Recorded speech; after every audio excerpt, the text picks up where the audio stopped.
CPM എന്ന രാഷ്ട്രീയ party മുഖം മിനുക്കാൻ ഒരുങ്ങുന്നു. ഇനി ഒരു പുതിയ ചിന്തയോടെ, പുതിയ സിദ്ധാന്തങ്ങളോടെ, പുതിയ ജനകീയ നടപടികളോടെ ജനങ്ങൾക്ക് മുന്നിൽ പുതിയൊരു പാർട്ടിയായി മുഖം മിനുക്കി നല്ല വ്യക്തതയുള്ള ഒരു പാർട്ടിയായി CPM അവതരിക്കും എന്നാണ് അല്പസമയം മുൻപ് CPM സംസ്ഥാന സെക്രട്ടറി MV ഗോവിന്ദൻ പറഞ്ഞത്. ഈ തോൽവിയുമായി ബന്ധപ്പെട്ട വിഷയത്തിലുള്ള കേന്ദ്ര അവലോകന യോഗത്തിലെ റിപ്പോർട്ടുകളൊക്കെ തന്നെ സംസ്ഥാന സമിതിയും സംസ്ഥാന സെക്രട്ടേറിയറ്റും അംഗീകരിച്ചു. ഇനിയിപ്പോൾ വിശാല യോഗങ്ങൾ കൂടുന്നുണ്ട്.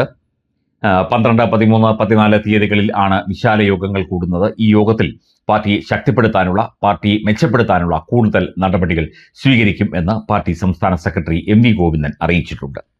തീർച്ചയായിട്ടും നമ്മളതിനെ സ്വാഗതം ചെയ്യുന്നു. നമ്മൾക്ക് CPM എന്ന പാർട്ടിയോടോ, പാർട്ടി പ്രവർത്തകരോടോ, പാർട്ടി നേതാക്കളോടോ ഒന്നും യാതൊരു തരത്തിലുള്ള വിരോധമോ ഒന്നും കേരളത്തിലെ ഒരു ജനങ്ങൾക്കുമുണ്ട് എന്ന് തോന്നുന്നില്ല. രാഷ്ട്രീയമായ അഭിപ്രായ ഭിന്നതകളും ജനങ്ങളുമായി അകന്നു നിന്നതുകൊണ്ട് ഭരണത്തിൽ ഇരുന്നപ്പോൾ ജനദ്രോഹപരമായ പല നിലപാടുകളും സ്വീകരിച്ചതുകൊണ്ട് പാർട്ടി പ്രവർത്തകർ പോലും, പാർട്ടി സഖാക്കൾ പോലും പാർട്ടിയോട് അകന്നു എന്നതാണ് യാഥാർത്ഥ്യം. അത് തിരുത്തി മുമ്പോട്ട് വരിക തന്നെയാണ് വേണ്ടത്. അത് തിരുത്താനുള്ള അടിയന്തര നടപടികളൊക്കെ തന്നെ എടുക്കേണ്ടതുണ്ട്. മാത്രമല്ല, ഇതിനിടയിലൂടെ മറ്റൊരു കാര്യം കേൾക്കുന്നു. പാർട്ടിക്കെതിരെ, അല്ലെങ്കിൽ മുഖ്യമന്ത്രിയായിരുന്ന പിണറായി വിജയനും MV ഗോവിന്ദനുമെതിരെ ജില്ലാ കമ്മിറ്റി, ഏരിയ കമ്മിറ്റി യോഗങ്ങളിൽ അതിശക്തമായി വാദമുന്നയിച്ച പ്രവർത്തകരെ, ഏരിയ കമ്മിറ്റി അംഗങ്ങൾ ഉൾപ്പെടെയുള്ള പ്രവർത്തകരെ ഈ വിശാല യോഗത്തിലേക്ക് കൊണ്ടുവരുന്നില്ല എന്നുള്ള ഒരു കാര്യവും കേട്ടു. അവരെ ഒഴിവാക്കിയിട്ട് കാര്യമൊന്നുമില്ല. അവരുടെ അഭിപ്രായങ്ങൾ കൂടി കേട്ട ശേഷം നല്ല രീതിയിൽ പ്രവർത്തിക്കുകയാണ് CPM ചെയ്യേണ്ടത് എന്ന് ഒന്ന് വിലയിരുത്തുകയാണെങ്കിൽ കൂടുതൽ നന്നായിരിക്കും എന്ന് തോന്നുന്നു. രാഷ്ട്രീയമായി നന്നായിരിക്കും എന്ന് തോന്നുന്നു. ഒരു പാർട്ടിക്ക്, അല്ലെങ്കിൽ കമ്മ്യൂണിസ്റ്റ് പാർട്ടിക്ക് തെറ്റുകൾ പറ്റാം, അല്ലെങ്കിൽ ഏത് പാർട്ടിയായാലും, കോൺഗ്രസ് പാർട്ടി ആയാലും BJP ആയാലും വേറെ ഏത് പാർട്ടി ആയാലും തെറ്റുകൾ പറ്റാം. ജനങ്ങളിൽ നിന്ന് അകന്നു പോകാം. ജനവിരുദ്ധ നയങ്ങളിൽ ചിലപ്പോൾ മുമ്പിൽ നിൽക്കേണ്ടി വന്നേക്കാം. അതൊക്കെ രാഷ്ട്രീയമാണ്, ഭരണപരമായ കാര്യങ്ങളാണ്. അതൊക്കെ സംഭവിച്ചേക്കാം. ഇത് ഇന്ത്യയാണ്, കേരളമാണ്. അപ്പോൾ അത് മനസ്സിലാക്കിക്കൊണ്ട് മുമ്പോട്ട് വരികയാണ് വേണ്ടത്. അല്ലാതെ ബംഗാളിൽ സംഭവിച്ചതുപോലെ തിരുത്തൽ നടപടികൾക്ക് വിധേയരാകാതെ അങ്ങോട്ടും ഇങ്ങോട്ടും പഴിചാരി, അതുപോലെ തന്നെ നേതാക്കളുടെ തലയിൽ എല്ലാം കെട്ടിവെച്ച് രക്ഷപ്പെടുകയോ അല്ലെങ്കിൽ തലയുരുകയോ അല്ല ചെയ്യേണ്ടത്. ബംഗാളിൽ, ത്രിപുരയിൽ ഒക്കെ തന്നെ തകർന്നത് അങ്ങനെ തന്നെയാണ്.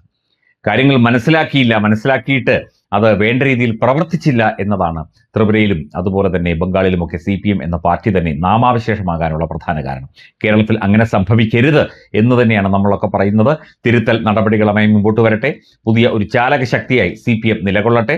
തീർച്ചയായിട്ടും രാഷ്ട്രീയമായി CPM എന്ന പാർട്ടിയുടെ ആശയങ്ങൾ, യഥാർത്ഥ ആശയങ്ങൾ കേരളത്തിന് ആവശ്യമാണ്. കമ്മ്യൂണിസ്റ്റ് ആശയങ്ങൾക്കൊക്കെ തന്നെ വളക്കൂറുള്ള മണ്ണാണ് കേരളം. അവിടെ ശക്തമായൊരു പ്രസ്ഥാനമായി തന്നെ CPM എന്ന പാർട്ടി തിരിച്ചു വരിക തന്നെയാണ് വേണ്ടത് എന്ന ഒരു പൊതു അഭിപ്രായം നിലകൊള്ളുന്നുണ്ട്. പക്ഷേ നേതാക്കളും അതുപോലെയുള്ള ആളുകളും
ിരിക്കുന്നത്. അതിൻ്റെയൊക്കെ ഫലമാണ്, അല്ലെങ്കിൽ തിക്തഫലമാണ് പാർട്ടി അനുഭവിക്കുന്നത്. അതൊക്കെ തിരുത്തി മുമ്പോട്ട് പോകാൻ പാർട്ടിക്ക് കഴിയുന്നുവെങ്കിൽ തീർച്ചയായിട്ടും ജനങ്ങൾ വീണ്ടും പാർട്ടിക്ക് ഒപ്പം നിൽക്കും. പക്ഷേ ജനങ്ങളാണ് വലുത്, നാടാണ് വലുത്, രാജ്യമാണ് വലുത് എന്നുള്ള ആ അടിസ്ഥാന ചിന്തയിൽ ഊന്നിക്കൊണ്ട് വേണം തിരുത്തൽ നടപടികളുമായി മുമ്പോട്ട് പോകാൻ. തെറ്റുകൾ പറ്റിയെങ്കിൽ അത് തിരുത്താനും അത് ചങ്കൂറ്റത്തോടെ തുറന്നു പറയാനുമുള്ള തൻ്റെ ഇടം കാണിക്കുകയാണ് CPM നേതാക്കളും ഒക്കെ തന്നെ ചെയ്യേണ്ടത്. അത് ചെയ്യുമോ എന്നത് നമുക്ക് കാത്തിരുന്ന് കാണുക തന്നെ ചെയ്യാം.